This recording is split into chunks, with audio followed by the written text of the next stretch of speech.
지난 주일날 저희들이 해피데이를 하나님 앞에 드렸습니다. 해피데이를 위해서 6가지 행진을 저희들이 했다는 것을 여러분 기억하십니까? 예배 행진을 저희들이 진행했습니다. 좋은 나무가 됩시다. 하나님 아버지의 마음을 간직합시다. 그것은 섬김이었습니다. 그 섬김은 거룩한 열정으로 나타나야 됩니다.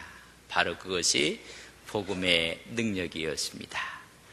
다윗의 영성과 메뚜기 사고방식을 버리라는 말씀 잔치도 있었습니다.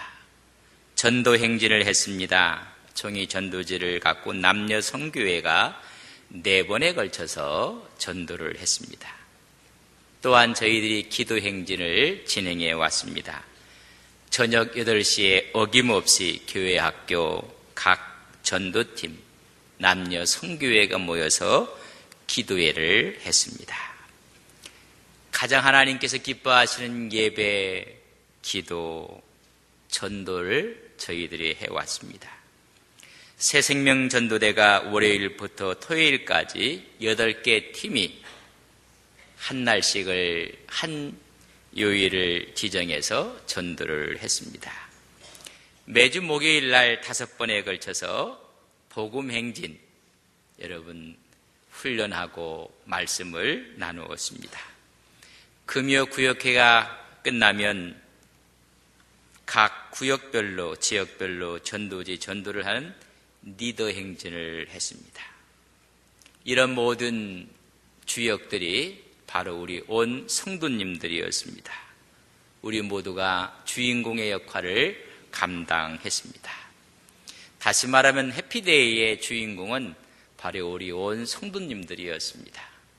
미래의 우리 가족을 가슴에 끌어안고 오이코스들을 기도하고 저희들이 섬겼습니다. 지난 주일날 전도한에서 오신 분들 중에 등록한 분들은 한 25%가 등록하고 거의 75%는 등록하지 아니했습니다. 여러분 또 마음이 열리면 저희들과 함께 등록해서 한 교회의 멤버로 한 식구로 함께 걸어갈 수가 있습니다. 우리가 이런 해피데이를 하면서 하나님의 기대가 무엇일까? 하나님의 소망이 무엇일까? 우리는 그것을 생각하면서 달려왔습니다. 여러분 하나님께서 우리를 향해서 하나님의 소원이 무엇일까를 한번 생각해 보셨습니까? 하나님의 기대는 무엇일까? 우리가 복 자체가 되고 이런 복을 유통시키는 것을 하나님께서 원하고 기대하고 있지는 아니했을까? 여러분 사람마다 기대치가 있습니다. 브라질에서 월드컵이 지금 한창 진행되어지고 있고 예선에서 떨어진 나라들은 전부 다 돌아가고 있을 겁니다. 우리나라는 이번 월드컵에서 기대치가 있었습니다. 여러분 우리나라의 기대치가 몇 강이었는지 아십니까? 그저 후하게 써보세요. 돈 드는 거 아니니까. 우리 집사님께서 말씀하신 것처럼 8강이었습니다. 2002년도에 우리나라에서 월드컵을 했을 때 우리는 4강에 들었습니다. 지난 월드컵에서는 원정 16강에 저희들이 들었습니다. 이제는 원정 16강을 넘어 8강에 드는 것이 우리의 기대치였습니다. 그러나 그 기대는 산산이 부서지고 말았습니다. H조의 최하위가 되고 말았습니다. 우리랑 가까이 있는 일본의 기대치는 여러분 몇 강이었는지 아십니까? 4강이었습니다. 근데 거기도 꼴찌를 하고 말았습니다. 가까이 있는 두 나라가 조별 예선의 최하위를 다 마크하고 말았다는 것입니다. 우리가 생각하는 기대치가 있습니다. 그러나 그 기대치가 이루어지기도 하고 그 기대치가 물거품 되기도 합니다. 이번 월드컵에서 우승을 것이라고 예상했던 최고의 기대치, 피파 랭킹의 1위였던 스페인도 예선전에서 여러분 탈락하고 말았습니다. 피파 랭킹 4위였던 포르투갈도 여러분 예선에서 떨어지고 말았습니다. 기대치가 있는데 여러분 축구의 종주국이라고 생각하는 잉글랜드가 여러분 예선에서 떨어지고 말았습니다. 각 나라들마다 기대치가 있습니다. 하나님께서 우리 민족을 향해서, 하나님의 백성을 향해서 기대치가 무엇일까? 축구의 종주국이었던 잉글랜드가 몰락했다고 기사가 올라왔습니다. 왜 몰락했을까? 잦은 전술의 변화가 몰락의 첫 이유였다고 했습니다. 두 번째는 잉글랜드는 원래 중원이 막강했는데, 공격수가 막강했지만은 뚜껑을 열고 보니 너무나 중원이 약했다는 것입니다. 좋은 선수가 있었음에도 불구하고 그와 함께 짝을 이룰 사람이 없었다는 것입니다. 그래서 축구는 혼자 하는 운동이 아니라는 것을 다시 한번 입증했습니다. 세 번째는 중앙 수비까지 약했다. 그래서 56년 만에 예선을 탈락했다고 기록하고 있습니다. D조였던 코스타리카가 이탈리아, 잉글랜드와 함께했던 조였습니다. 그걸 D조를 죽음의 조라고 했습니다. 죽음의 조에서 코스타리카가 죽은 것이 아니라 다른 팀이 죽었다고 기사를 썼습니다. 죽은 팀이 이탈리아와 잉글랜드였습니다. BBC 영국 기자는 이런 말을 했습니다. 죽음의 조에서 이탈리아를 이긴 코스타리카의 활약은 믿을 수 없는 퍼포먼스였다. 기대치가 없었던 팀이 승리를 했고, 기대를 갖고 있었던 팀들이 전부 다 떨어졌다는 것입니다. 코스타리카가 이런 기적을 가능하게 했던 세 가지 힘을 기자는 이렇게 썼습니다. 다른 팀보다는 개인기가 부족했지만은 팀을 하나로 모은 정신력이었다. 여러분, 한 마음 하나로 뭉쳤다는 것입니다. 두 번째는 지치지 않는 체력이었다. 세 번째는 한 방으로 끝낸 골 결정력에 있었다. 여러분, 코스타리카는 경기 때마다 골을 갖고 있는 여러분 점유율은 전부 다 떨어졌습니다. 그러나 기회가 왔을 때는 그것을 골로 연결시켰다는 것입니다. 공을 오래 가지고 있는 팀이 아닌 골을 넣는 팀이 이긴다는 말을 다시 한번 실감나게 했던 월드컵 경기의 그 D조였습니다. 축구는 한 나라의 기대치가 있습니다. 우리는 8강의 기대를 잃어버리고 말았습니다. 이 축구가 어떻게 보면 지구촌의 한 나라를, 또한 축구 선수들에게 축복의 통로가 되고 아니면 정말로 지옥 같은 통로가 되기도 하는 것입니다. 왜냐하면 기대치가 높기 때문에 그렇습니다. 오늘 하나님께서 우리에게 기대치는 얼마나 높을까? 오늘 하나님께서는 기독교에 대한 기대치는 무엇을 갖고 있을까? 오늘 교회에 대한 하나님의 기대치는 무엇일까? 한 가정의 자녀가 태어나면 부모는 자녀에 대한 기대치가 있습니다. 그 기대치가 여러분 부모들 마음에 흡족되었을 때는 축복의 통로가 되고 가문의 영광이 되기도 하는 것입니다. 그러나 그 기대치가 산산이 부서지고 나면 허무하기 짝이 없는 것입니다. 오늘 하나님께서 한 백성을 선택해서 하나님의 기대치, 하나님의 마음을 보여준 본문의 말씀입니다. 이스라엘 민족은 참으로 환난과 고난과 역경의 민족이었습니다. 그러나 하나님께서 특별하게 그들을 선택한 민족이 되었습니다. 그들은 애굽에서 종살이했던 민족이었는데 하나님께서 특별하게 대우하시고 특별하게 선택하시고 특별하게 보호해 줬던 민족입니다. 오늘 1절에 보면 애굽을 떠난 지 3개월 되었노라는 표현이 나옵니다. 그러면 3개월 전까지는 그들은 430년 동안 애굽의 노예였습니다. 이미 노예가 체질화됐고 종의 문화, 노예 문화가 그들 뼛속 깊이 체질화됐던 민족이 유대인입니다. 그들의 문화도 그들의 삶도 그들의 가치관도 전부 다 노예의 근성이었습니다. 그들은 해방받을 아무런 근거와 힘이 없었습니다.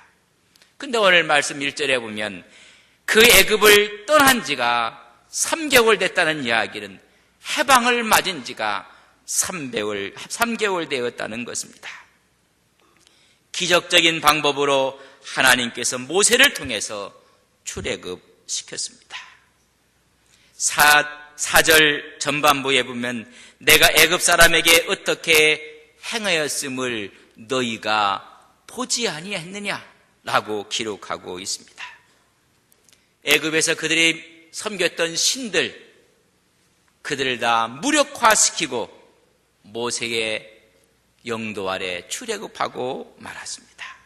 10가지 재앙은 애굽이 섬겼던 신들에 대한 전쟁이고 그들을 무력화시킨 것입니다. 두 번째는 또 이야기합니다. 4절 후반절에 보면 독수리 날개로 너희를 업어 내게로 인도하였다고 말씀해주고 있습니다. 3개월 전까지 노예 생활을 하고 있었는데 너희들을 독수리 날개로 업어서 여기 시내산까지 인도했다고 힘주어 말하고 있습니다. 여러분, 독수리는 가장 강하고 빠르고 민첩하고 예리한 동물입니다. 날카로운 눈을 갖고 있고 아주 예리한 팔톱을 갖고 있는 것이 독수리입니다. 근데 이스라엘 백성을 독수리처럼 날라 그들을 업고 왔다는 것입니다. 독수리는 알을 낳고 그 알을 부화시키는데 52일에서 55일이 걸린다고 합니다. 여러분, 암컷 독수리, 수컷 독수리가 번갈아 가서 알을 품는데 여러분, 어느 때는 이틀, 3일을 움직이지 않고 그 알을 품고 있다고 합니다. 그러고 나면 그 다음에 암컷이 품었으면 수컷이 또 그렇게 품는 것입니다. 52일이 지나면 알에서 부화가 돼서 새끼 독수리가 나옵니다. 이 새끼 독수리를 낳기 위해서 여러분 둥지를 만드는데 독수리의 둥지는 암벽 끝, 가장 높은 나무 끝에 여러분 그 둥지를 튼다고 합니다. 오늘까지 보고된 거에 의하면 그 둥지의 무게가 가장 큰 것이 200kg이 나갔다고 합니다. 여러분, 독수리 둥지 하나가 200kg이 되는 그 둥지를 만들었다고 합니다. 여러분, 바깥은 전부 다 가시나무로 그 안은 독수리가 사냥을 해서 짐승의 가죽으로 다 입힌다고 합니다. 그 아래는 여러분 부드러운 털로 다 깔아놓고 알을 낳고 거기서 52일에서 55일 동안 알을 품습니다. 부화를 한 후에는 4개월 동안 암수 어미들이 번갈아가며 사냥을 해서 가장 연한 부위를 갖다 준다고 합니다. 4개월 동안 새끼 독수리는 말 그대로 천국의 삶을 사는 것입니다. 가장 연한 부분, 가장 부드러운 부분을 새끼에게 먹여줍니다. 4개월이 흐른 후에는 상황이 달라집니다. 암수 어미들이 그 둥지를 다 흩어버리는 것입니다. 그때 여러분 새끼가 뭐라고 했겠습니까? 4개월 동안 우리 엄마 아빠가 제 정신이더니 4개월이 지난 다음부터는 정신이 나갔다고 소리를 지른다는 것입니다. 그뿐만이 아닙니다. 자꾸만 둥지 밖으로 밀쳐내려고 한다는 것입니다. 그러면 밑을 보면 까마득한 절벽에 있는 모습을 보고 나서 둥지 안으로 들어오면 자꾸만 둥지 밖으로 내몬답니다. 그래서 둥지를 어지럽히게 하고 급기야면 안 되는 까는 몸에 태워갖고 창궁으로 올라가갖고 아마 새끼 독수리가 4개월 후에 세상 구경을 하면서 얼마나 기뻤겠습니까? 우리 아빠는 짱이고 우리 엄마도 짱이다. 이 넓은 초원을 다 보여주고 좋아하는 순간 떨어뜨린다는 것입니다. 그러면 그 높은 상공에서 떨어지면서 뭐라고 했겠습니까? 미쳤다. 우리 엄마가 미쳤다. 그러면 이 새끼가 4개월이 지난 독수리가 날갯짓을 하면서 여러분 날개에 힘을 얻는다고 합니다. 날지 못하고 급강하는 새끼 독수리를 아빠 독수리가 떨어뜨렸으면 여러분 엄마 독수리가 이미 밑에 내려와 있다가 여러분 날개로 몸으로 그것을 받습니다. 이제는 임무가 교대돼서 밑에 있던 어미가 올라가고 아빠 독수리는 밑으로 하강하고 또 떨어뜨린다는 것입니다. 강하게 훈련시켜서 업어서 독수리로 만든다는 것입니다. 여러분 이런 실감난 이야기가 신명기 32장에 기록되어 있습니다. 신명기 32장을 함께 봅니다.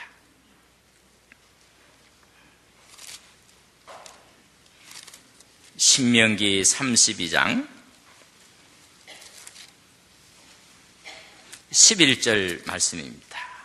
페이지로 313면입니다.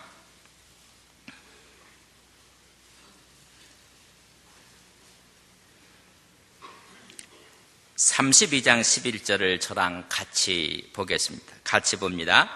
마치 독수리가 자기의 보금자리를 어지럽게 하며 자기의 새끼 위에 너풀거리며 그의 날개를 펴서 새끼를 받으며 그의 날개 위에 그것을 엎는 것 같이 여호와께서 홀로 그를 인도하셨느니라. 여러분을 말씀해 보면 보금자리를 어지럽게 했다고 했습니다. 4개월 동안 그렇게 좋았던 보금자리를 흩어버립니다.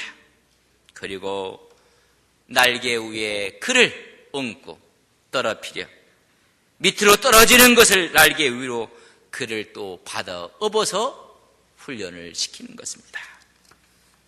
너무나 아름다운 표현이고 사실적인 표현입니다. 왜 하나님께서 이렇게 특별하게 대우하시고 특별하게 선택하셔서 훈련을 시켜 주었는가? 독수리가 최고로 높이 날을 때는 여러분 3,000m를 나른다고 합니다. 여러분 엄청난 높이입니다. 그러면서 가장 강한 새끼로 훈련을 시키는 것입니다. 그것처럼 내가 이스라엘 너희를 그렇게 훈련시키며 여기까지 업어 인도했다고 말씀해 주고 있습니다.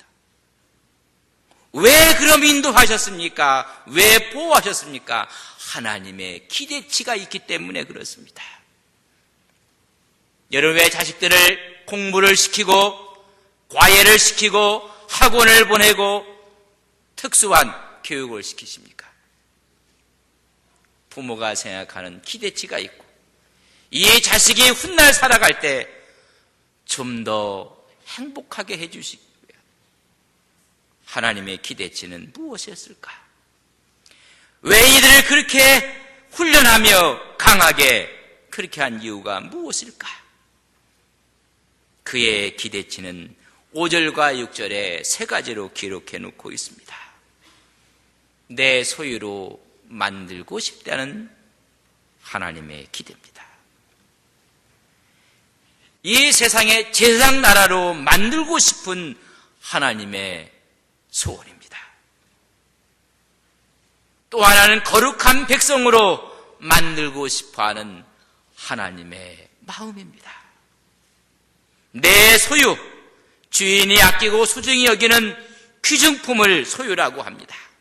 다시 말하면 하나님의 보배로 만들기 위해서, 하나님의 보물로 만들기 위해서 하나님께서 그를 인도하고 보호했다는 것입니다.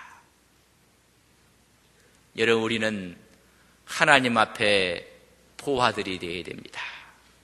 우리 옆에 있는 분에게 하나님의 보배입니다. 한번 인사를 하세요.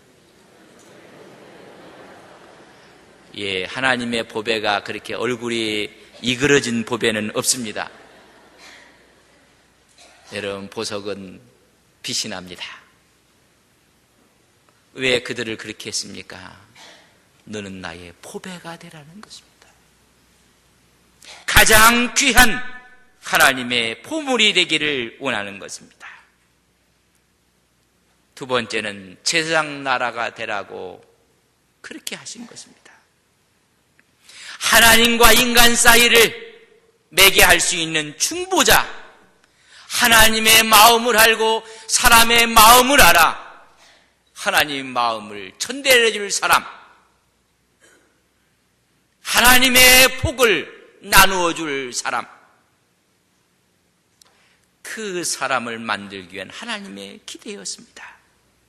하나님의 도구로 만들어서 수많은 사람들이 하나님 앞에 나오게 하고 하나님의 그 복을 그들에게 전달하고 축복의 통로가 되게 하기 위해서 그런 기대치를 갖고 그들을 부르신 것입니다. 거룩한 백성으로 삼기 위해서 하나님의 자녀요, 하나님의 일꾼이로 거룩한 구별한 사람으로 세우기 위해서 여러분 가장 큰 기대를 갖고 그들을 부르신 것입니다. 그저 예수 믿고 천당 가고 예수 믿고 구원받고 그 정도가 아닙니다. 그들을 이 신의 산에 인도해서 하나님의 속내를 다 보여주며 나의 기대가 이것이었다고 말씀해주고 있습니다. 유대인들, 이스라엘인들은 하나님의 이 기대를 저버리고 말았습니다. 제가 조두에 월드컵에 대한 이야기를 드렸습니다. 한 나라의 기대도 있습니다. 그러나 그 기대를 선수들이 잘 훈련을 하고 하나가 돼서 여러분 승리한다면 얼마나 좋겠습니까? 그러나 무너질 때가 있습니다. 오늘 이스라엘 백성들이 하나님의 보물이 되고 하나님의 소유가 되고 제사장 나라가 되고 거룩한 백성이 돼서 축복의 통로가 되었으면 얼마나 좋았을까? 하나님의 기대를 그들은 무너뜨리고 말았습니다. 이 기대를 다시 하나님께서는 이제는 이스라엘이 아니라 유대인이 아니라 하나님의 종들 크리스찬들에게 이런 기대를 하고 계십니다. 성서는 분명히 말씀하고 있습니다. 베드로전서 2장 9절에 보면 너희는 택하신 족속이요 왕 같은 제사장들이라. 우리 믿는 성도들을 크리스찬을 행해서 하나님이 주시는 말씀입니다. 하나님은 교회를 통해서 하나님의 기대치를 이루시려고 합니다. 하나님은 우리를 통해서 이 하나님의 소원을 이루시려고 하는 것입니다. 그렇다면 이것을 가능케 하는 원동력이 어디에 있겠는가? 그것도 하나님이 기대하고 있었습니다. 여러분, 그것이 무엇인지 아십니까? 5절에 보면 이렇게 성경은 말해주고 있습니다. 세계가 다 내게 속하였나니 너희가 내 말을 잘 듣고 내 언약을 지키면 순종할 것을 기대했습니다. 하나님 말씀에 순종할 것을 기대했지만은 그들은 불순종하고 말았습니다. 너희가 내 말을 듣고 내 언약을 지키면 너희는 내 소유가 될 것이고 제사장 나라가 되며 나의 거룩한 백성이 될 것이라고 그 기대도 무너지고 말았습니다. 이제 하나님께서는 예수 그리스도를 통해서 하나님의 교회를 이런 기대를 갖고 계십니다. 오늘 우리는 안동 서부교회를 섬기는 90주년을 맞는 우리가 하나님의 이 기대를 이루어드리는 우리 교회가 되기를 주님의 이름으로 간절히 바랍니다. 그들에게 신의 산 위로 인도해서 모세에게 십계명을 줍니다. 율법을 그들에게 주었습니다. 여기서 중요한 하나의 사건을 기억하셔야 됩니다. 이미 그들은 애굽에서 나왔습니다. 세상에서 이미 구원받은 하나님의 사람들이 되었습니다. 그들에게 하나님의 기대를 이루라고 그들에게 율법을 주신 것입니다. 하나님의 기대를 따라 살아가는 원칙을 시내산에서 준 겁니다. 구원받기 위해서 준 것 아닙니다. 이미 구원받은 자들이 하나님의 기대를 이루라고 주신 것입니다. 이 세상에 영향력을 끼쳐가며 살라고 주신 것입니다.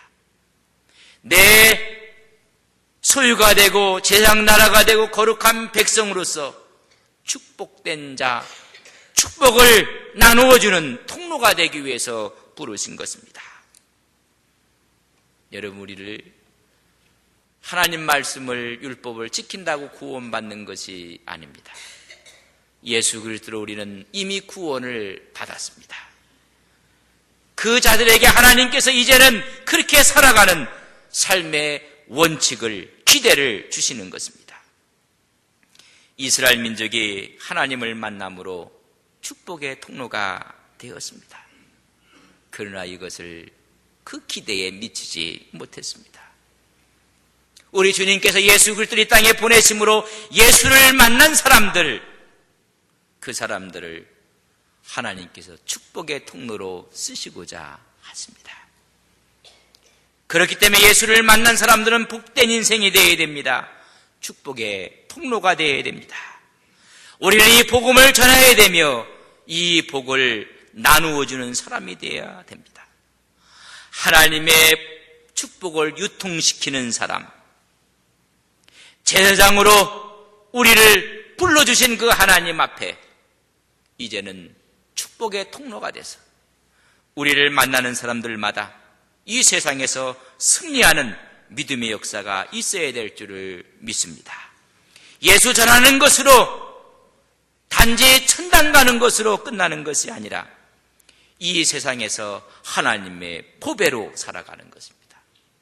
이 세상에서 제사장으로 거룩한 백성으로 사는 것입니다. 그래서 예수를 만난 사람들마다 인격이 바뀌어지고 그의 삶이 바뀌어지고 가치관의 변화가 오고 그 사람의 운명이 바뀌어지는 것입니다. 올해 우리는 90주년을 맞이했습니다. 우리 안동 서부교회가 이 세상에 제사장 역할을 하는 교회 되기를 소망합니다. 믿음과 삶의 뿌리를 내린 교회입니다. 다른 사람, 다른 교회에 복을 나누어주는 교회가 되어야 합니다. 하나님의 축복을 유통시키는 하나님의 종들이 되시기를 주님의 이름으로 간절히 바랍니다. 하나님, 90주년을 맞는 우리 교회가 이제는 이 사회에 세상 교회가 되게 하옵소서. 하나님의 소유가 되고 거룩한 백성이 되게 하옵소서. 축복을 유통시키는 하나님의 축복의 통로가 되게 하옵소서. 이 일을 위해서 한 걸음 한 걸음 나갈 때마다 하나님 힘주시고 은혜를 허락해 주셔서 모두가 주 안에서 승리하게 하옵소서. 예수님의 이름으로 기도 올리옵나이다. 아멘.